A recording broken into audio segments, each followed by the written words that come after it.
3,47,000 करोड़ रुपए से अधिक का बजट आज बिहार के विकास को एक नई दिशा देगा। एसआईआर का विरोध केवल राजनीति के लिए करना उचित नहीं है। आप बताइए, जिस विषय को लेके ममता बनर्जी जी कलकत्ता से लेके दिल्ली तक अपनी पार्टी का और अपना शक्ति लगा रही हैं। स्वास्थ्य विभाग भी कई नए काम को करता हुआ इस बजट के माध्यम से दिखाई पड़ेगा।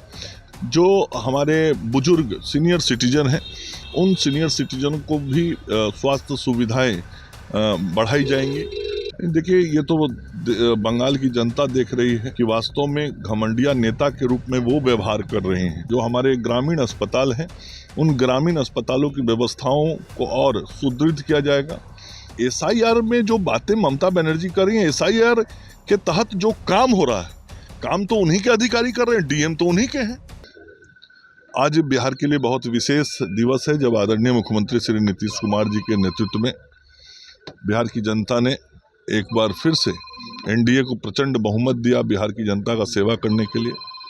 और नई सरकार का ये पहला बजट आज नीतीश कुमार जी के नेतृत्व में और हमारे वित्त मंत्री आदरणीय विजेंद्र यादव जी के द्वारा सदन में रखा गया। 3,47,000 करोड़ रुपए से अधिक का बजट आज बिहार के विकास को एक नई दिशा देगा और गांव, गरीब, मजदूर, किसान और बिहार के समग्र विकास की दिशा में एक नया कदम आज का बजट बढ़ाएगा। स्वास्थ्य विभाग इस बजट में क्या कुछ भूमिका? स्वास्थ्य विभाग भी कई नए काम को करता हुआ इस बजट के माध्यम से दिखाई पड़ेगा। विशेष करके सुदूर क्षेत्रों में जो हमारे ग्रामीण अस्पताल हैं, उन ग्रामीण अस्पतालों की व्यवस्थाओं को और सुदृढ़ किया जाएगा। वहाँ व्यवस्थाओं का उन्नयन किया जाएगा। सुदूर क्षेत्रों में जो हमारे चिकित्सक और विशेषज्ञ चिकित्सक नियुक्त होते हैं, उनकी राशि को भी बढ़ाने का विचार स्वास्थ्य विभाग के द्वारा किया जा रहा है। और आधारभूत संरचनाओं के विस्तार के साथ स्वास्थ्य शिक्षा के क्षेत्र में भी इस बजट के माध्यम से काम को आगे बढ़ाया जाएगा। जो हमारे बुजुर्ग सीनियर सिटीजन हैं, उन सीनियर सिटीजन को भी स्वास्थ्य सुविधाएं बढ़ाई जाएंगी।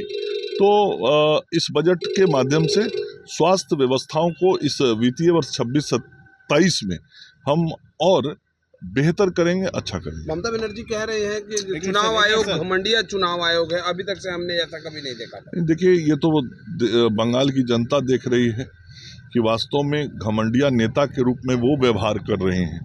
आप बताइए, जिस विषय को लेके ममता बनर्जी जी कलकत्ता से लेके दिल्ली तक अपनी पार्टी का और अपना शक्ति लगा रही हैं या विषय उठा रही हैं, क्या उस विषय पर बंगाल की एक भी जनता कहीं बाहर आके कोई अपनी बात कह रही है? मीडिया को कह रहा है, कहीं सड़क पे कह रहा है? किसी भी जन समूह ने, आम लोगों ने कहीं एसआईआर के खिलाफ कोई अपनी बातें कही हैं क्या?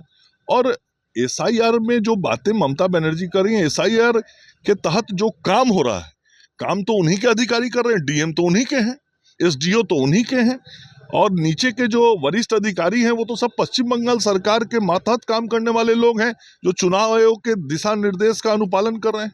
तो क्या उनको अपने अधिकारियों पर भरोसा या विश्वास नहीं है, या वो अपने अधिकारियों पर ही आरोप लगा रही हैं? वो क्या कर रही हैं वो तो स्पष्ट बताएं। एसआईआर का विरोध केवल राजनीति के लिए करना उचित नहीं है, और चुनाव आयोग को बिना मतलब का जनता के बीच में भ्रम पैदा करना चुनाव आयोग के बारे में ये भी उचित नहीं है। चुनाव आयोग तो एक संस्था है, जो संस्था नियमों और नीतियों को लागू करवाता है, लेकिन करने वाले अधिकारी तो पश्चिम बंगाल सरकार के मातहत ही तो हैं, उन्हीं के तो डीएम हैं, रिटर्निंग ऑफिसर तो उन्हीं के हैं। वो अपने अधिकारियों से ही क्यों नहीं रिपोर्ट ले लेती हैं?